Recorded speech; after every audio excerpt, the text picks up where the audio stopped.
And we are live. Hey, everybody. We're doing a little bit of a spin-off, a special spin-off with my friends Dennis Gianoutsos and Dave Ferguson.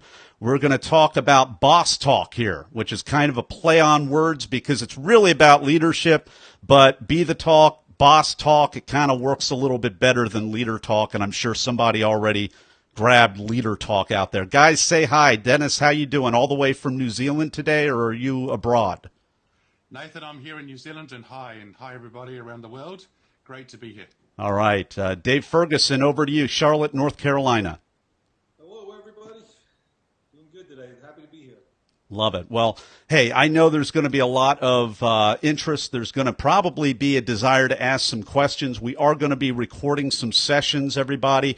We're going to start out with an international panel, but if you have any questions for Dave, Dennis, just go ahead and type in those questions. We'll have a little bit of time at the end of this broadcast to go through, review if there are any questions, and we'll go and pick those off one by one, as well as if this is already ended by the time you see this, you can still ask a question. I will tag both Dennis and Dave in that, and we want you to do this. We want you to wiggle your finger over the share button and help this message spread. You know, if you've ever worked for somebody who wasn't really so much a leader, but they were definitely a boss, and there were some real challenges about that, if there was somebody that you've worked for that wasn't really exactly teachable, but they thought they were. We're going to talk about some of those fun things. These guys are the best of the best, and you know that to be true. And so this is a great, rare opportunity to ask these guys some questions. So you guys ready to go? I'm ready. Yep, we're All ready. right. So all you in home, just be aware, I'm going to be flipping through some screens. There's really no way I can sidestep this with the technology I'm using right now, and we are going to make it rock anyway. So we are live in 3, 2. Well, hey, everybody, we are live with two of my friends. This is a special spin-off Boss Talk version. We are live with Dave Ferguson and Dennis Gianoutsos. Guys, give us a hi. Hey, gang. Hi, everyone. Now, Dave Ferguson is joining us from North Carolina, and Dennis is joining us from New Zealand. He's from Wellington. I'm going to give you just a quick bio right here as we get into this.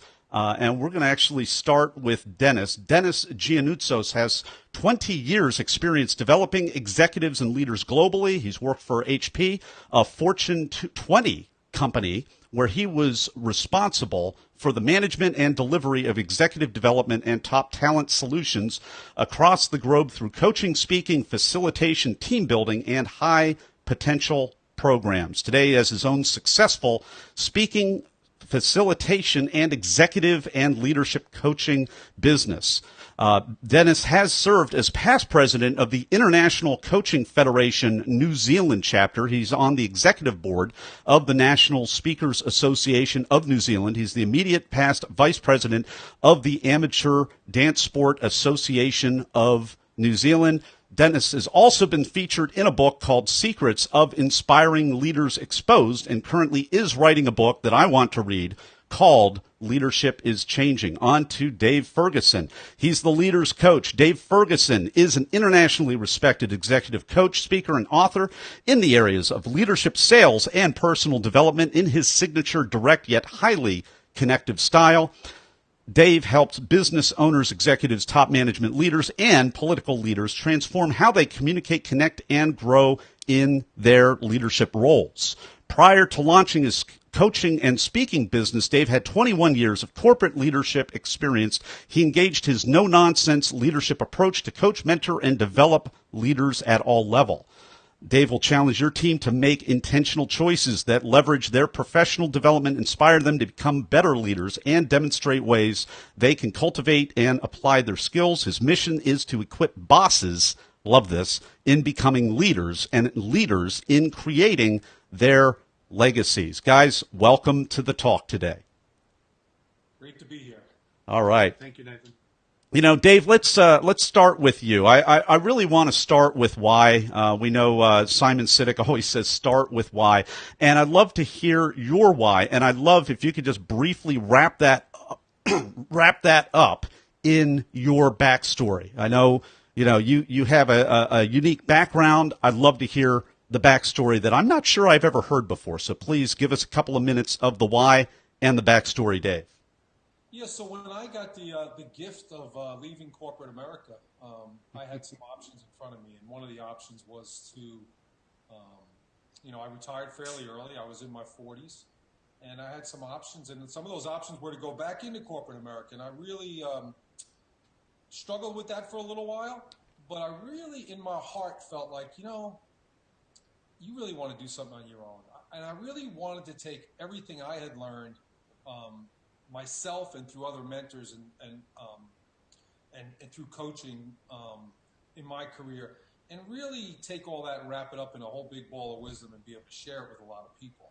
And what's interesting is I never saw myself, I never looked at myself in the past as someone that would teach people, right? And coaching is not about teaching, but a lot of what we do in facilitation and training and in writing books and blogs and all that, you are educating people. So I never knew I wanted to be an educator of people, but it's come out, and it's just, you can't deny it. I love it. I love what I'm doing, and it's and I'll make this short, but I remember in my early corporate days, I remember being at a conference that we had, and me and my buddies, we're in our 20s. We're making a lot more money than we probably should have been at that age, and having a great time. And I remember the speaker saying, when you really love what you're doing, it's not like work. And I remember us all going, that's a bunch of crap, right? Well, now I'm the guy that says that. Mm-hmm. So, be careful what it comes around sometimes. So, yeah, in essence, that's my why from the business side. It never feels like work. I love what I do as much as I travel and as much hours as I spend on it, and as difficult as it is to write books and blogs. And I'm very passionate about it. So it's a great gift to be able to do this for a living. We're going to move over to Dennis in a second, but first I have a follow-on question. You're a mover and shaker guy. You're a guy that makes things happen, really both of you. So, Dave, hearing you say that you love teaching, you love the discovery, you love the passing on, what changed for you? Or was it always in there all the time? And what would you say to somebody who's a real mover-shaker who hasn't discovered that side of themselves yet? Well, what changed, I don't think anything changed except my environment. Right. And so I was in, you're in corporate America, you're in a, semi-controlled environment, and you have to be very careful, and you work within a box sometimes. Well, once I got outside of the box and I felt that freedom and the ability to really create, I think that's when the ultimate gift, when I realized the ultimate gift was sitting right there in my lap, and I just had to kind of unwrap it and share it with other people. So it was, it was really mostly an environment change. I don't think it was a mindset change. I had that mindset, but, I was operating in a box, and then when I came out, I was able to unwrap the box. Well, it's always good to get out of the box. Dennis, over to you. Let's make sure. Yep, you just unmuted, so awesome. Love to hear your why and a little bit of the backstory as well. Yeah, so I've been in the corporate space as well, and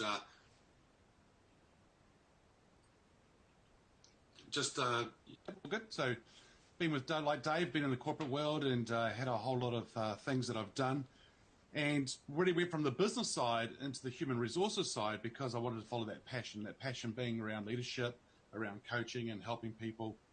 And so I had that opportunity to do that about 15 years ago. Like Dave, I've just been given that gift. I've left the corporate space 3 months ago, and to follow that passion, something I've been wanting to do for a long time. But about 2 years ago, Nathan, something happened to me that sort of rocked my world. I had that cancer scare of a tumor on my left vocal cord. And my voice, I don't know if you and Dave remember this, but my voice used to be really husky, hoarse, and so forth. And today it's a totally different voice. And it got worse and worse. And so found out that it was a tumor and had that removed. Good news is that it's benign. But what it made me do was revisit my purpose in life, maybe revisit about things and where I'm going, and really wanting to travel the world, helping and developing as many executives and leaders as I can to help them have impact on others and others' organizations. And if I can do that and help that one person be a high performer more than they are today, hey, job done. It's excellent. Dennis, so you've just come through this health challenge, and thousands, even millions of executives, leaders, managers at all levels of society are going through that. What did you learn about yourself through navigating those waters that they could apply if they're about to go through that or if they're going through that right now?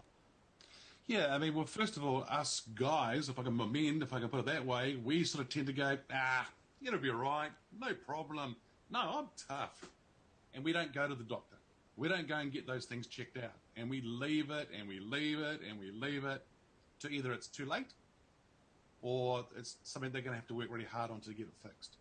So what I'm saying here is that it doesn't matter who we are, and it doesn't matter gender, whatever country you live in, go and make sure you're okay first. Just like that old story, right, in the airplane. I laugh every time I'm in an airplane. When that mask drops down in front of you, put yours on first, right? And if we can't do that, then we're just going to be useless to everybody. So I just say to everybody, look, don't leave it until it's too late. Get out there. Do what you need to do to help yourself before you can help others. Because we need you. We need good, strong leaders around the world to help this world move forward. Well, and that's what we need. So we have to look after ourselves first. We know, the first kind of leadership is self-leadership. That's putting that plane mask, that air mask on yourself first without apologizing for doing that, because you're going to be useless to anyone else if you don't do that. So guys, especially, get it checked out and do the right thing. So we are really blessed. If you're joining us right now on the Facebook Live broadcast, we are really in for a treat today because we have an international panel. We have assembled an international panel here on Boss Talk. We've got Dave Ferguson in Charlotte, North Carolina. We got Dennis Gianoutsos from Wellington, New Zealand, all over the world here. What I'd like to do, Dave, I'm going to pitch you a question here.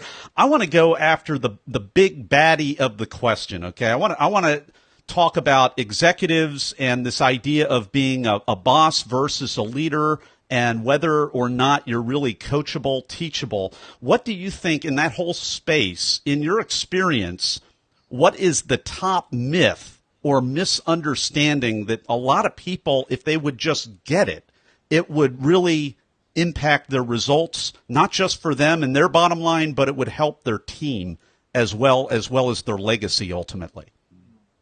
Well, you know the old saying that it takes more muscles to frown than it does to smile? You know that one?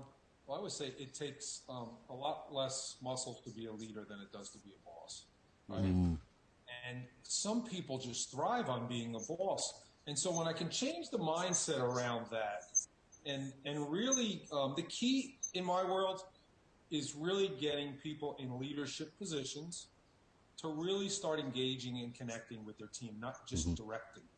And, and that's a real simple difference between a boss and a leader, right? A lot of bosses just direct. And, I am real big about getting leaders to come alongside their teams, engage and connect, get in the foxhole with them, lead them from there. And I think once I can get leaders there, I can help them get where they really want to go with their team, obviously. So I love the myth. It's harder to be a boss than a leader. I love that reframing. I love the perspective on that, Dave. I'm going to ask you this. This is kind of a hardball question. What about the boss or the self-appointed leader or the person who's trying to be a leader? Frankly, the one that doesn't want to connect. What happens when they don't want to connect? Well, they not only limit themselves, they limit their team, they limit their results, and they limit their career. And it's interesting. I've had that happen recently, and I use 360s a lot. I had a 360 done on a guy I've been working with for about 7 or 8 months, and I had a good feeling on how it was going to come back because I'm working with several executives at this organization, and I had a good idea it was going to come back. And he came back, and he was a bit shocked. I wasn't shocked at all, and he was too busy for his people. Was the recurring theme was everybody said he's a good guy, but he's just too busy to be our leader. Wow. And so all he was doing was giving direction. It's very common, Nathan. It really is very Yeah. common. Well, that's why I asked the question, but I love that you go straight to the 360 feedback so that you get out of the way, right? This is what your people are saying about you. Your people are saying he's a great guy, but he's just too busy to connect with us. It just validated what I was thinking. Yeah. But Well, that's why you do it. Hey, Dennis, over to you. So all the folks in New Zealand, Australia, that part of the world, you don't have this problem over there, correct? Oh no, not at all. I mean, they're just perfect, of course. I mean, just saying going on to what Dave just said, I think a lot of things here is just when we go to the doctor or we do anything in life, they will check our vital signs, and if our vital signs don't lie, and the same thing with the 360-degree assessments, they don't lie. It is what it is. But a lot of people get tied up about it or they get caught up about it, and it's not what it is. It's whether they acknowledge it. And then what they do with it going forward is what's going to count. And I think that, Dave's just spot on. They've got to get out of their own way first sometimes to be able to help engage and move the team forward. But in Australia and New Zealand, we don't have that problem. I know you. That's why I gave you the softball. Have it, but the New Zealanders don't have that problem. No problem in the Kiwi or in the Shire or the Hobbit world. Middle Earth, yeah. Middle Earth. Now, I mean, Dennis, this is so funny because we kind of we think about hard science and these branches of real specific subject matter expert areas of black and white and everything else. This conversation that we're having with both you and Dave, this is really about just being a person and whether we're willing to connect with people, whether we're willing to slow down, whether we're willing to change parts of maybe the way that we respond to other people, whether we're willing to kind of suck it up and learn a couple things and not always be right. This is really human stuff. This isn't really rocket science stuff. Why is it so hard? It's because we make it hard. We make it more complicated than it is. If I take the analogy of dancing, whereby when I'm with my dance teacher, I'm out there doing things and it's just, I make it hard, but then she puts it in a way for me that I go, I still don't get it. So then she puts it a different way, I still don't get it. Puts it a third way differently, and it clicks for me. And then it's like, it is so easy. Why was I doing it so hard? And it uses up so much energy. And I become that person whereby I get frustrated. And it's exactly what we've been talking about in the sense that people are too busy. And they think they're too busy. And they run from meeting to meeting, and I've got to get emails done and that, and they just don't stay and stick to the basics. And if they stick to the basics, it doesn't matter what level they're at, it's just a scale thing, then they'll be fine. But if they make it too complicated, that's what trips them up. Yeah, and if you don't mind me adding on to that, look, it's human nature to be your own worst enemy. Right. And I say this in coaching when people ask me those types of questions, like, I can't change human nature, but through coaching, I can help them change the nature of their human being. Yeah. And that comes in many forms. But one of them is helping people get out of their own way. So people do get stuck in what I call boss-ship rather than leadership. Yeah, for sure.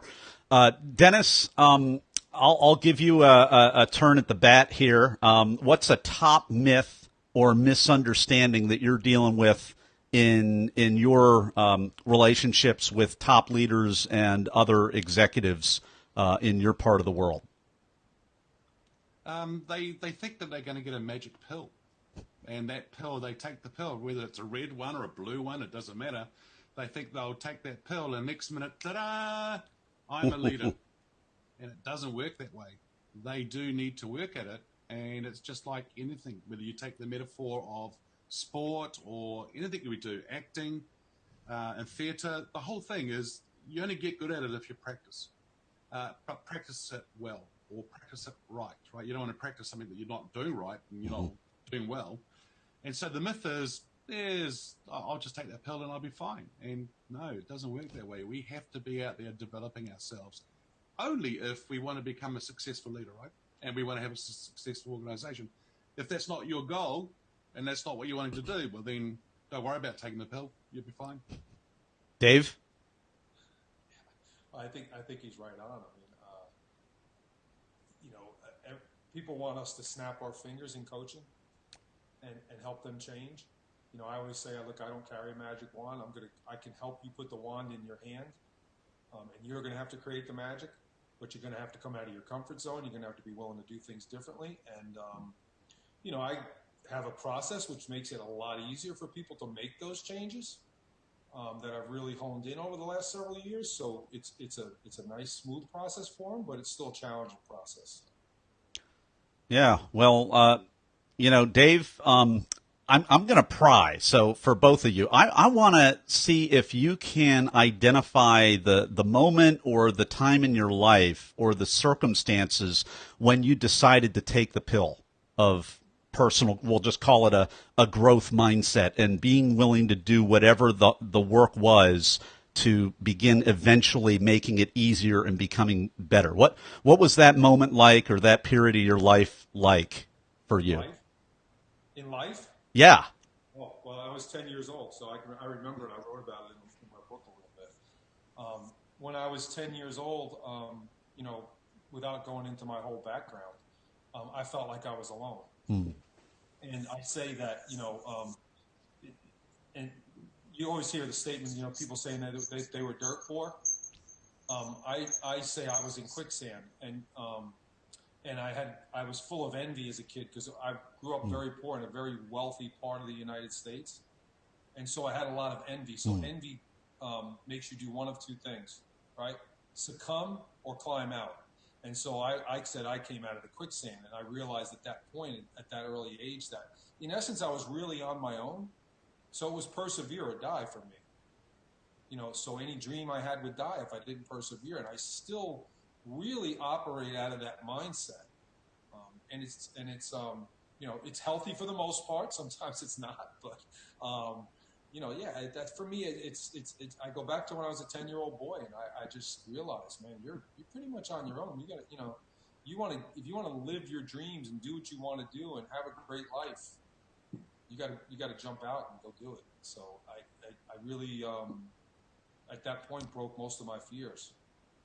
Well, powerful stuff. And yeah, it was right there in chapter 1 of your book. And the way that you describe it was very salient wording that is just really kind of jumped off the page when I read it. You basically said, whatever I put my mind to do, eventually I'm going to get it done. It's just a powerful commitment to really a growth mindset instead of just a fixed mindset that tosses the quarter in the air, and if it's not doesn't land on heads or tails, you walk away and fret and don't get it done. You said, I will get it done, and you really teach that. I'd love to hear more about your process. We'll come back to that. I've muted Dennis here for possible feedback stuff, but I didn't leave Dennis alone over here. I want to go after that moment in his life. I'm getting real personal, you guys. I want to hear about it. Oh, wow. Yeah. Like Dave, it was when I was a young man, a young kid. I mean, at the age of 7, and I think a lot of it was around to the work ethic that our parents taught us. In the coffee industry, being in cafes, at 7 years of age, I was working in the shop. Every day after school, every school holidays, we were working. But then at school, we call it primary school. So it's probably when you leave the as a little child, then you go into the school before you go into high school. It was those years where I had leadership roles. And right from then, that's where the whole leadership side of things started. And it grew and it grew and it grew. In my last year at high school, I was recognized for the outstanding contribution to the school. My marks, around studying that was pretty crap that year. But I was one of the most outstanding contributors to the school, which was around leadership and helping people and serving and making sure that we can do that. And so I just loved serving to help others. And I think that's been throughout the whole, as a kid, right through to now as well. Oh, for sure. And so this is a fun commonality because I know from Dave's book, Dave was also class president his senior year from one of the Amazon reviews that I read. So, I mean, it's kind of fun what you can dig up on people when you read some of the Amazon reviews in a good way of their books. So, I mean, this is really neat. I mean, this interview isn't about me, but I was a lot more of a late bloomer, and so it's fascinating for me to be talking to two guys very early on because of, life situations, circumstances, made largely very good, hard, but good decisions, better alternative than the other alternative decision, and to see how that impacted your lives, even at a young age, even in, middle school, high school, and making, things work and making things happen. What's your advice to kind of late bloomer leaders such as people like me that have only might have been just last week that they had we have a mentor, he says life gives us the feather or the 2x4, and maybe last week they got the 2x4. What can we do to turn it around? Maybe some things don't turn around, but maybe we can turn ourselves around, and that's a better situation. What can late bloomers do, Dennis?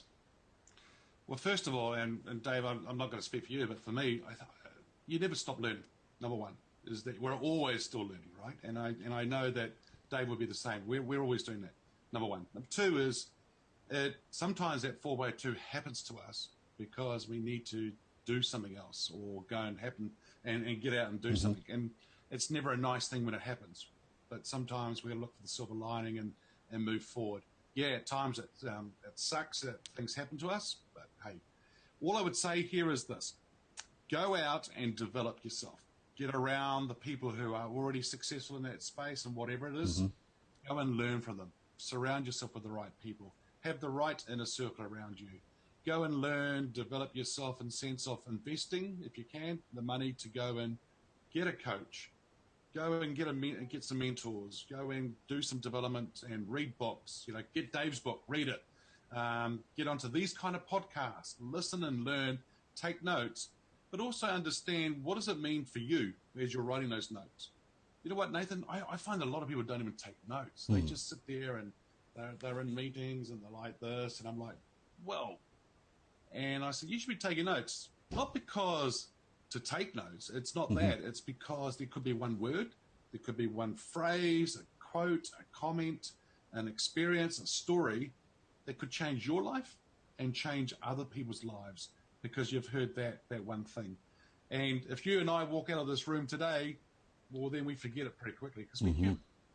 So if you are wanting to move forward and do something else, become the ultimate professional around developing yourself and learning from others, but then also reflecting and seeing what it means for you. All right, Talk Universe, you heard it here. It's not too late. And what Dennis says, I mean, it's the posture of learning, just getting ready to capture anything that strikes you. It's not about going through the motions and wearing out your hand. It's about that posture of making sure that you learn something, really being determined to bring something out of that room, out of that training, out of that situation, and applying it to your life. Dave, over to you.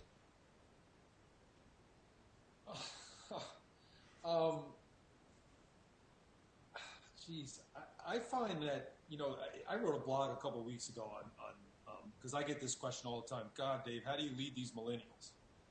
Right? those millennials. And we're all laughing because every generation, we've all got the beat down. Every generation gets the beat down, and I mean they're powerful generation. But go on. It sounds like you might have read it, but in essence, because look, I coach a lot of people that are my age, in the 50s and 40s, and then I have taken on I've gone on a mission of really coaching some millennial executives, and I'm actually loving it because what I get to do is I get to help both sides and help them meet in the middle, right?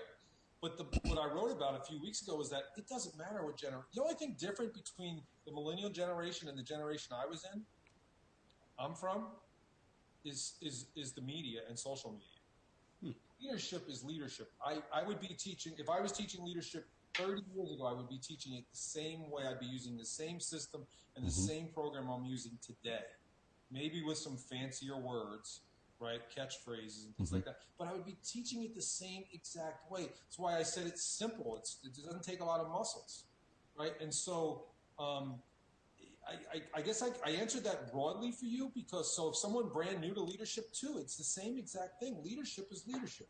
It has not changed.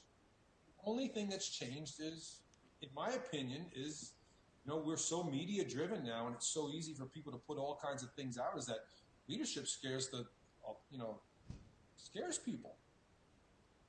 For sure. We are enjoying a riveting international panel discussion on leadership versus bossship and coaching and what we need to do to get our own selves in gear to do the right thing. Dave Ferguson, Dennis Gianoutsos, I'm going to give each one of you the final word of advice. And if you would start off, I don't have it in front of me just because of the layers of technology that it's buried under, but I do have your websites. If you would just lead off with your website and then give us a 30-second final word of advice for this session. Dave, over to you. Right, well, my website is livingtolead.com, livingtolead.com. And I call my company that because you've heard the old thing that so a lot of people don't eat to live, they live to eat. Right. And so I said, a lot of people are in leadership positions for a job, but they don't make a living out of leadership. And so I help the people I coach and the audiences I speak to. And in my writing is really about helping people make leadership a lifestyle, not just a job. So you're seen as a leader in everything you do, but it doesn't mean you're always in charge. You just show up as a leader. And so when I go into organizations, Nathan, I challenge if they'll give me every level in the organization, I am the happiest coach in the world because I want everyone to show up as a leader to that organization. It's always one of my goals. Let me help your entire organization, because if the newest person sees themselves as a leader, they're going to be a better employee. They're going to become a stronger leader. They're going to help produce more to the bottom line. They're going to develop more people. They're going to deliver more results, right? They're going to engage and connect with more. I'm going up my ladder right now, my leadership ladder, right? And they're going to help advance your vision, and they're going to help your organization develop a legacy, right? And so for me, that's where I live every single day. And in essence, my leader's ladder, I help people most people in the corporate world want to climb the corporate ladder. I always say, hey, look, let's move over to this ladder first. Let's climb the leadership ladder, because if you climb that leadership ladder successfully, you can have anything you want on the corporate ladder and outside. So, that's for me it's really my sweet spot, and really helping people lead in everything they do. But like I say, you don't always have to be in charge. Yeah, well, Dave Ferguson, I got that nugget. Wherever you are on the leadership rung, show up as a leader. Powerful nugget right there. Dennis, over to you. Final word of advice, starting with your website, please. Yeah, so I'm going to choose the website, which is about to change, but it's globalleadershipcoach.com is the website. Is that going to redirect? We will redirect. That will redirect. Okay, so give it to us again and put it in, and it'll redirect to the new website. Yep. So it's www.globalleadershipcoach.com. And going forward, it'll be leadingchangepartners.com, but we'll just leave it at Global Leadership right now, coach.com. So the other thing I would say here is around some words to leave with you. I think finding your leadership voice. I'm taking that voice journey that I've gone through and to helping it for people to understand that if they find their leadership voice, they can become very strong leaders around the world. I don't think we have enough strong leaders today, effective leaders around the world. And it doesn't matter what role or what position you have. You are a custodian of that position. So in other words, it's like a sporting analogy, whereby if I became a quarterback, I'm putting that jersey on, but I don't own that role. I'm there as a person to do the role for a while. But as Dave says, you've got to be the right leader. You've got to be an effective leader. You need to develop yourself to be that person. So when you step into that role, you can do it effectively. And it doesn't matter what it is. I have so many people who go, oh, but my next career role. And I'm like, well, hang on a sec. Where do you want to be in 2 years and 5 years from now? Because the next role or two roles is really where you want to, is setting you up for that big role that you want to do. So what can we do today to help you get there? And what are the networks you need? How do we help you with your presence? How do we help you find your leadership voice to move you forward to those different areas? And so whatever it is, be the best at it, no matter what it is. All right, Talk Universe. So prove yourself worthy of your leadership role, whatever it is. That's my nugget from that. Dennis Gianoutsos, thank you so much. Dave Ferguson, thank you so much. Our international leadership and coaching panel. And we'll see you guys on Be the Talk. Take care, everybody. Thank you. See ya. All right, and that's a wrap on the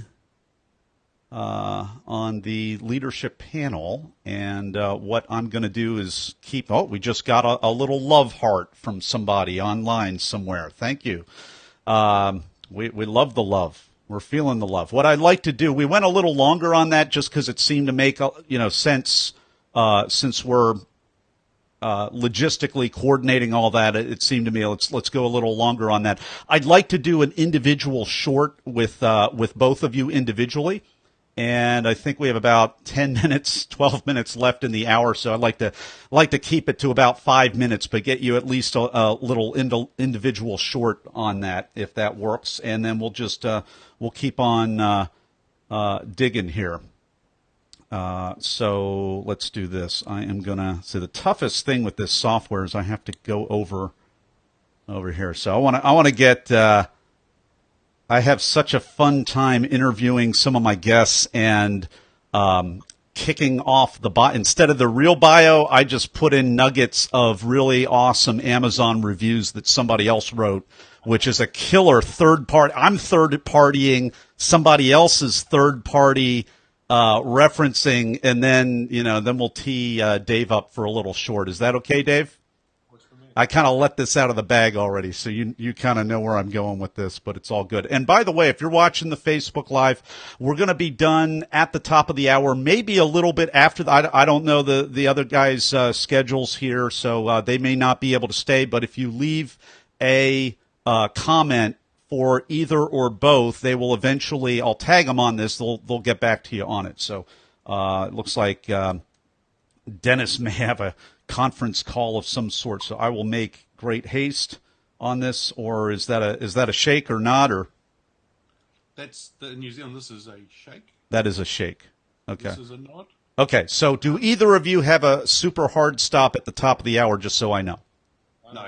Good. Okay. Well, then I won't be as I won't be as anal about the time, frankly. Then. So yeah, it's all good. All right.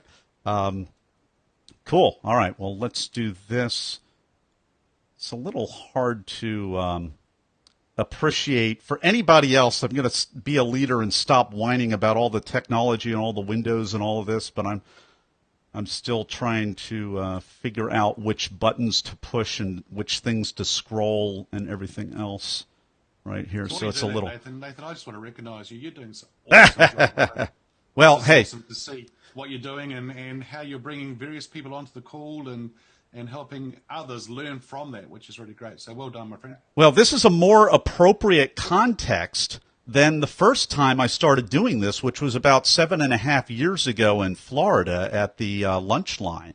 And so I've really become a lot more astute, I must say, in not ambushing people with video camera. This was before iPhones or any of that stuff. So I was really, I was a little too eager back then, but after about 200 of these Be the Talk episodes, and then we've got a couple spinoffs. And if you're watching this and you are in the medical community, I've done even more episodes in Doc Talk because healthcare is one of the biggest areas in need of good leadership, not because there aren't leaders in there, but it's because their hands are tied and there are so many competing commitments. So there's a lot going on. Dennis, I really appreciate that. And we're going to dive in here with Dave. So, all right, I'm going to think up an intro.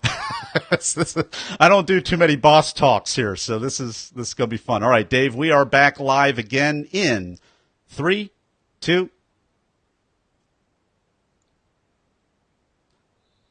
All right, we are live. It is Boss Talk, and we are in for a treat today because we have Dave Ferguson with us. How are you, Dave? I'm doing great, Nathan. Hope you are. All right, well, we're in for a treat. This is just a little short. Dave has just participated in an international panel on leadership and coaching because that's what he does. And I wanted to create a little bit of an extra bonus content here. And in lieu of his normal bio, which I already read in the other panel interview, I wanted to introduce him through a Kindle review of his book, Boss or Leader. And it says this, Dave Ferguson and I attended high school together. Not me, but the writer of this review on Amazon. An interesting thing happened to Dave in our senior year. He was voted class president, and he became a leader. I love how that happened after he was voted class president. Over the years, it has been a pleasure to see Dave develop as a leader, beginning with service to our country, serving in the military service with the Air Force, all the way to the present day, where he coaches and mentors business leaders of both genders all over the world, holding them accountable and challenging them, encouraging them to reach for their greatest potential. I'm pleased to review his book, Boss or Leader, Are You Leading for a Living? It's an easy read for anyone who wants more out of themselves in their life. It's a book that doesn't just sit on the shelf in your office. Enjoy the read. Congrats, Dave. Much continued success, classmate, and it was written by Dave's classmate, James F. Roth the second. Thank you so much, James Roth, for that review. And Dave Ferguson, you're up. Welcome to Boss Talk. Wow. Yeah, that blew me away when I first read that. And I actually got together with him. He lives out in Las Vegas now. I got together with him a few years ago. And he has sold so many of my books for me. So I'm really grateful for that. He served in the Navy, too, so he served the country as well. So, and his father was a Navy veteran as well. So it was nice to hear that. But yeah, is there a question there? Well, no, I didn't ask the question yet, but because that's a little unusual tee up. But I love introducing people with these reviews. I've got tears in my eyes.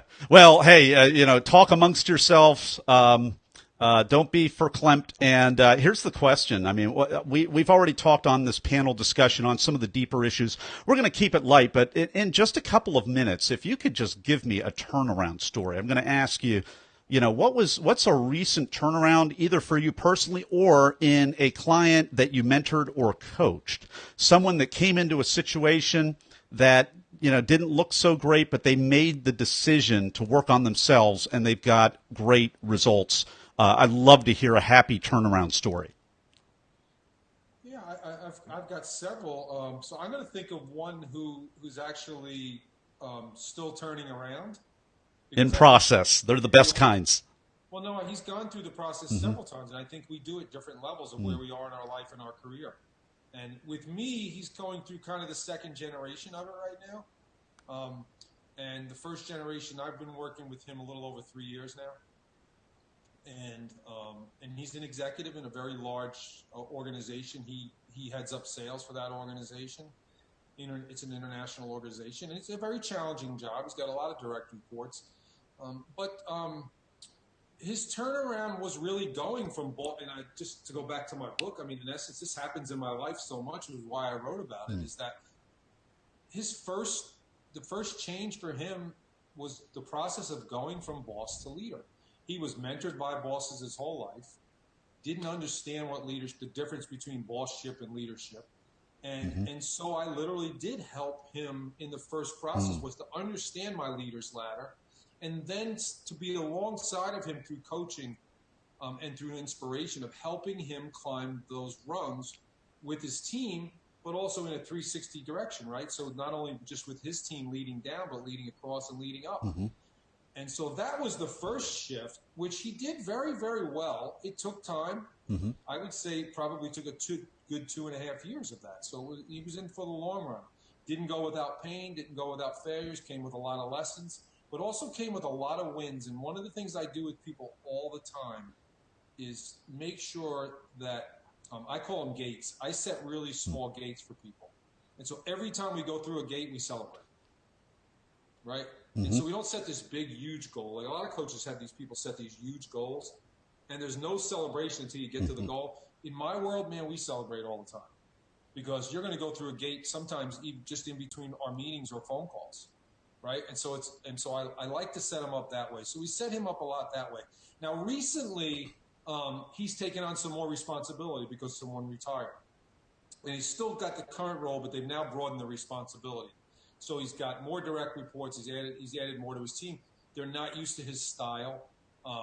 And so the challenge now is he's actually, I'll use my ladder again, he's actually got to come all the way down to the second rung now with these new folks and climb up it again. So we're in the process of doing that right now. And so it's going to be a lot easier for him because he's already done it before, right?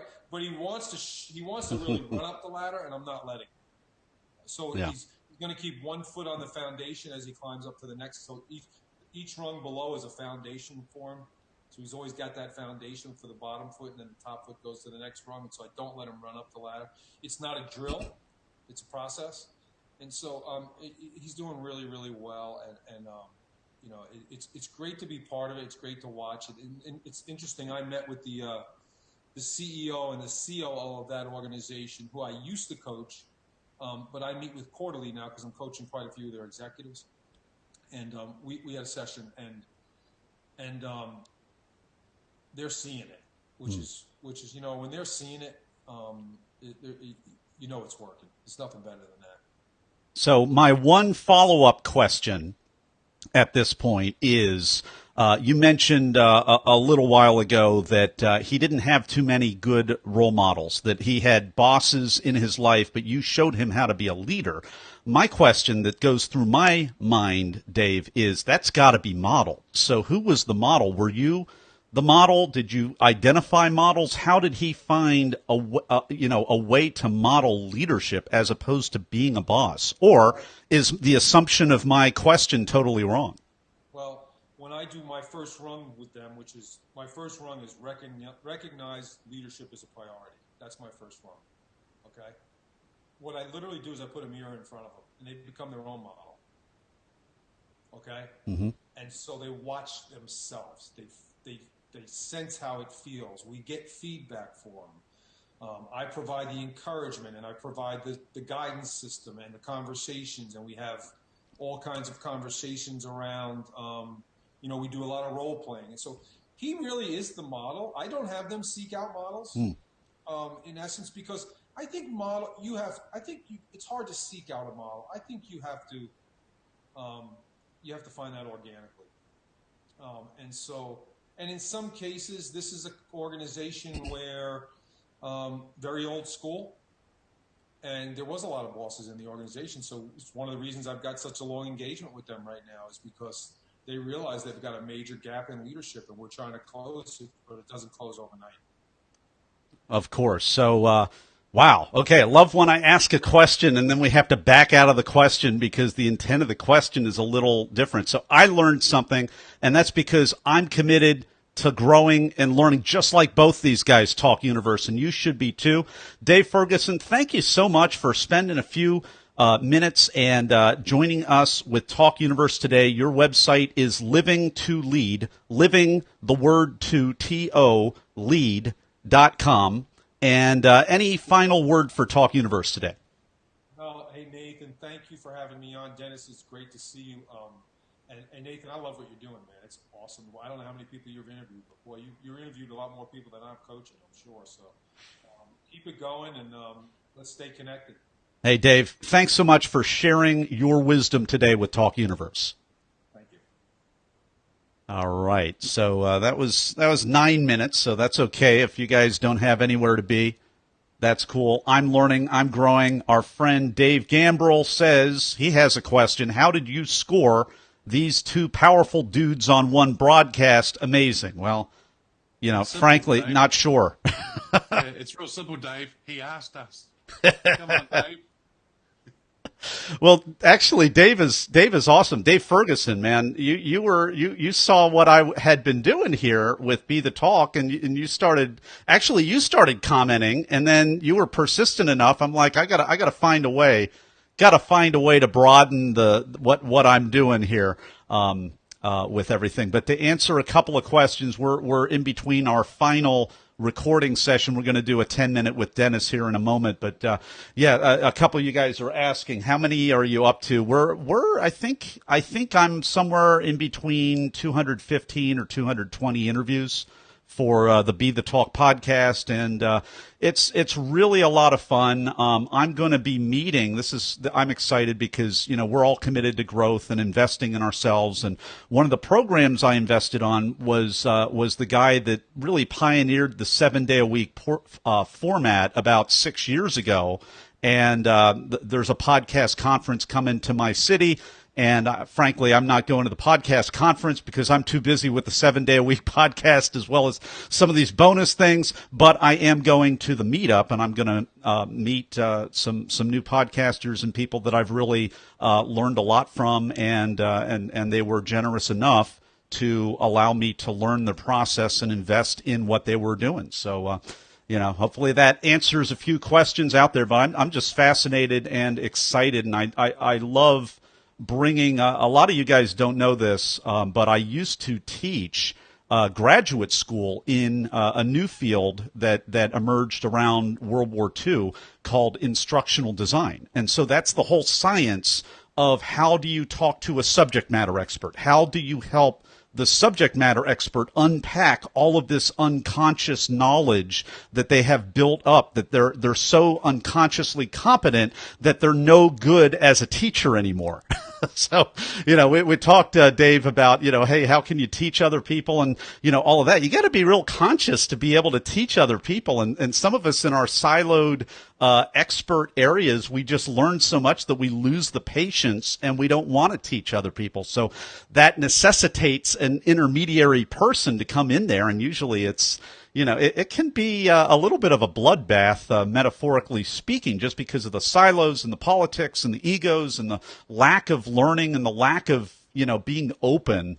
And I just saw some things that I didn't like. I wanted to make a better way. So I'm really intersecting the science of interviewing subject matter experts along with internet marketing principles, content marketing principles, influencer marketing, and inbound marketing principles, all the things that I've picked up while really in the course of having gotten to know both of you fine gentlemen. So we've all been real busy it's been about 7 or 8 years, I think, since we all met, and it's just been really a wonderful ride. So any comment or question about that, and then we'll jump over to Dennis. Any response from you guys? I'm talking for a while. I try not to talk so much.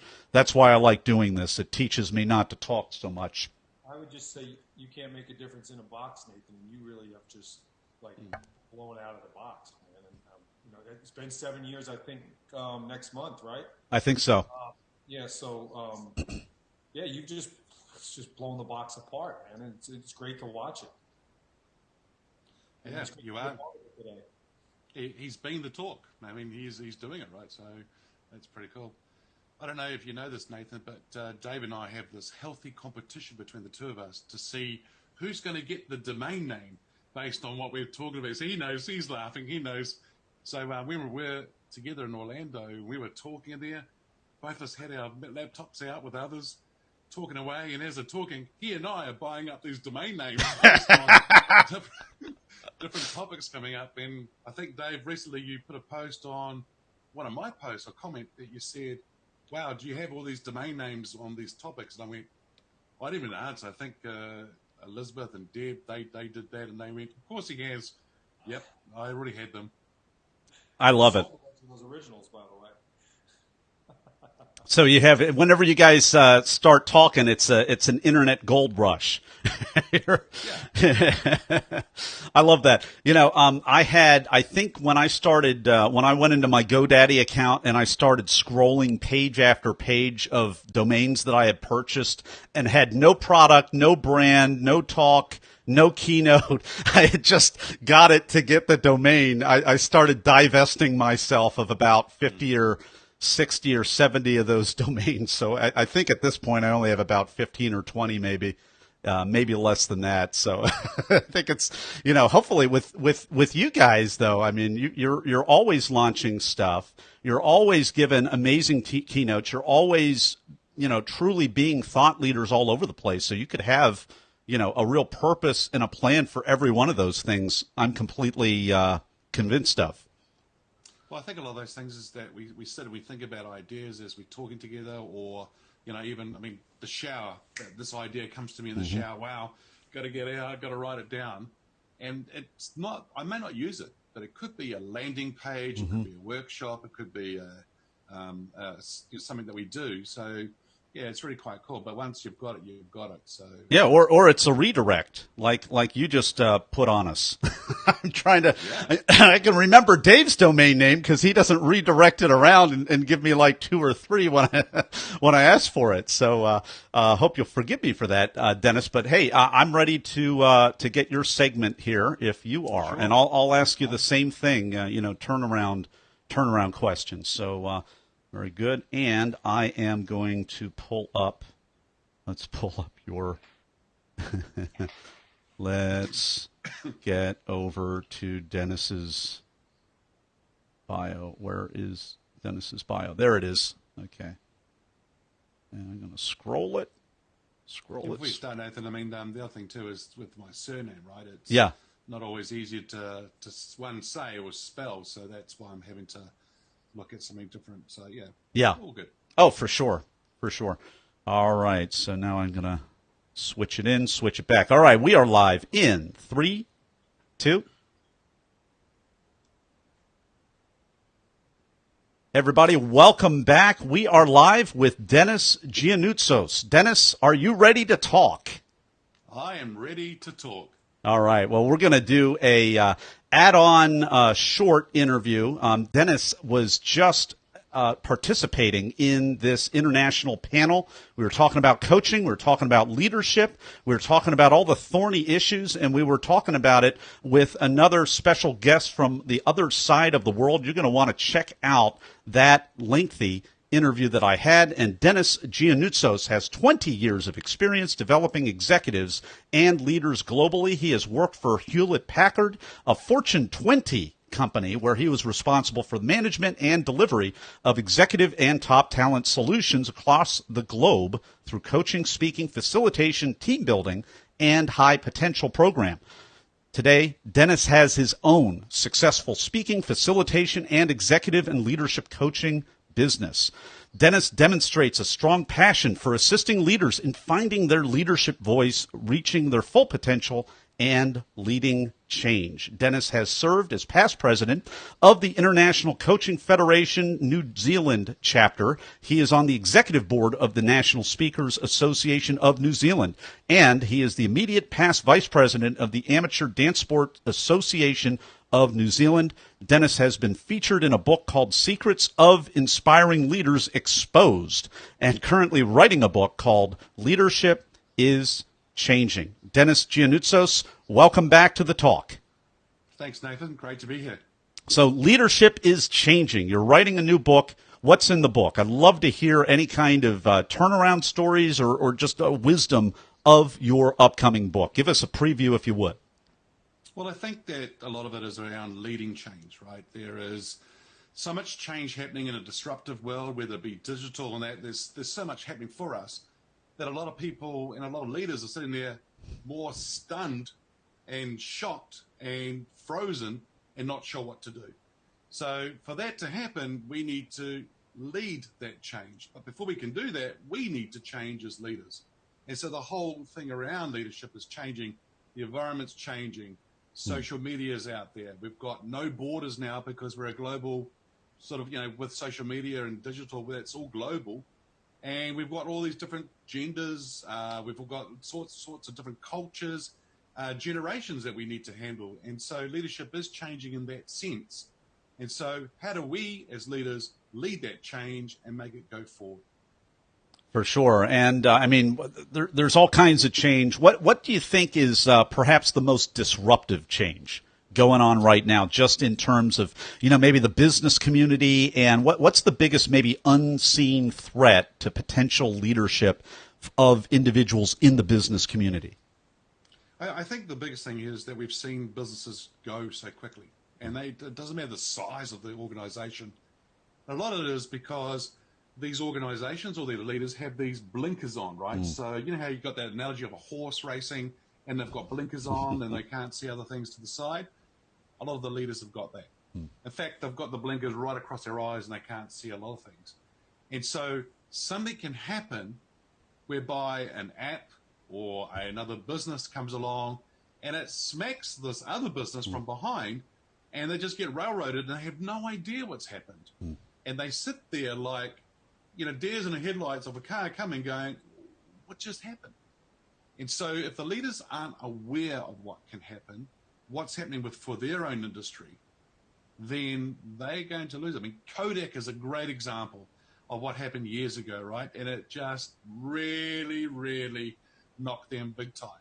And for us nowadays, these kind of things are coming into our life with phones. We can do everything from it nowadays. Do you wear a watch today? Do you have a camera with you today? Or do you just have a phone today that can do a lot of that? And so we as leaders are having to think about all the things happening around us, and it's becoming so fast and live globally that we need to adapt to actually be able to move our organizations and our teams through that. Dennis, you get extra credit for beating me to the Kodak example, and you're right. I mean, it's that is so long ago. That whole revolution happened 20 or 30 years ago, and now it's almost like 20 or 30 days could be all the advance warning that a company gets, maybe less than that. So just to pivot a little bit, I know you're coaching leaders, you're coaching executives, you're leading leaders, you're doing all kinds of things in your practice. I'd love to switch gears and just talk about something positive, like a turnaround, like a solution or someone that you worked with that maybe they engaged you, they hired you, maybe you didn't necessarily see that it was going to go well, but it did. And it's not only because of you, it's because of that person's commitment to growth. I'd love to hear a turnaround story. Yeah, there are many. And so the one that I want to share with you is a gentleman who was an executive in a large organization, and he got his results from what we call Gallup, which is, gone out to the workforce, gone out to his peers, his leadership, and they've given us some assessment. Out of the executive team, he was last in the results. And for him, it was like, wow, what happens to me now as a leader? And it was about, does the guy stay within the organization, or can we actually help him move forward? So did about 6 to 7 months with him working. And then at the 9-month mark, they did another Gallup survey. And he was if not number one, he was number 2 in that organization now. Wait a minute. He was on the bottom. He was on number 1 in the wrong direction on the bottom, and now he was number 2 from the top. Yeah, we flipped it. Wow. We flipped it right around. Wow. In a short period of time. And the reason 9 months. was 9 months. 9 months. The reason 9 months, because the guy was running to meeting and then to another meeting and to another meeting, and he wasn't making decisions well. He was coming across as weak. And not just to him, but also to his customers, to his stakeholders, to his leadership, and to his organization. And so for a lot of those executives or leaders, it's quite hard, because where do they go? They get a little bit lonely. They don't want to see weak in front of their peers. Their compensation and benefits are associated with their leaders, so they don't really want to go there. They don't want to talk to their team, so where do they go to? So I worked with this guy, and we put some things in place whereby he was becoming, in a sense, a lot more, had a lot more confidence and purpose in what he was doing. So I've got a model that I use, and I worked it with him, and we went through it. And so the guy, 9 months later, now goes into meetings prepared, asking the right questions he needs to ask, thinking about the outcomes that is expected from those meetings, and going in there by asking those questions in the right time, by being confident in doing it and having that purpose. He is getting a better quality meeting for him, for the organization, but more importantly, the confidence that his team, his leadership, his leaders, and customers and stakeholders have with him now are huge, because they have now gone and said, wow, look, he's a totally different guy. And so his executive presence is a lot stronger, meaning now he can be a lot more influential with his organization. And for him, that whole ride for 9 months has just been fantastic. And I know recently he's just moved on to another more senior role, but he has the skills, the model, the ability, the confidence now to equip him to go and do that bigger role and be successful in it. All right, Talk Universe, I've got a question for you. Do you have an executive operating system? Because that's what I just heard. Dennis, you just gave that gentleman an executive operating system. Yeah. So I've got several models, but one of the ones that I used with him was, I call it the step back to step forward with confidence and purpose. And so I'm about to launch this new model and just about to go out in the market with it.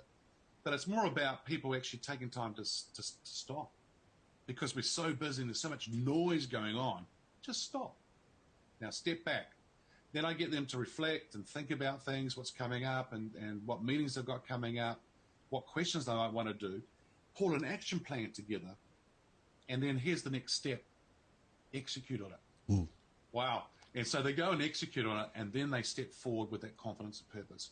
Now, easy to say, that whole model is just easy for me to say, but not that easy to put in place. And so they have to work at it. And so they have all these different roadblocks happening. They've got their own objections, and they're like, I don't know what's happening here. So I work through with them and get them to start thinking differently and start thinking about what it would look like and where they want to go to, and what does that end picture look like for them. And then if they can see that and they can do that, and we put the roadmap in place to help them in that blueprint of success, they would be really good. Nathan, there's another model that I'm also about to launch, and it's called the Ionian Blueprint for Executive Success. My grandfather was the president of the island in Greece, where my father is from as well. And he was the president of that island for almost 40 years. And so that leadership stuff has been in my blood, right, for years. And so taking where he comes from, those 7 islands, there's going to be 7 different areas, because each of those islands represent different things. And so I'm going to be looking at doing that. So that helps provide a blueprint for executives and helping them succeed in what they need to do. So we've been talking with executive coach and leadership expert Dennis Gianoutsos. He has spoken on stages, Talk Universe. Get this, 5 continents. I think there are only people on 5 continents, or maybe a ice scientist stage a station somewhere on the 6th or 7th continent. But man, this is powerful stuff. That's about all the time that we have. So Dennis, please, I want to give you the final word of advice, and if you would tell us where we can go find out more about those operating systems you mentioned. Yeah, so the last piece of advice I would say to people is, go and find your leadership voice. Go out there and lead the change. Don't wait for others to do it, because a lot of people use the word they. When are they going to do it? When are they going to? There is no they. Mm-hmm. We are they. We are the leaders. So go now, go forward and lead that change. But don't just lead it. Go and do it the best you can and lift that performance, lift that change, lift that organization to where it needs to be. Where do we go to find out more? Yep. So go and find out more. Go to globalleadershipcoach.com, and I look forward to seeing you very soon. Nathan, thanks for having me on this call. Dennis, thanks so much for sharing your wisdom today with Talk Universe. Thank you. All right, guys, that's a wrap. All right, Talk Live Universe. This has been fun. Dave Gambrell, thanks for jumping in here. If you enjoyed this, be like the creepy kid from The Shining and take your finger over the share button. Okay, and you want to share this. You want to spread this. If you know somebody who is in a leadership position, but they're acting like a boss and something needs to change, and you can't be the one to tell them, let Dave or Dennis tell them, all right? Take care, everybody. I'm going to stop the broadcast, and we're going to just debrief here in just a moment. Take care, everybody.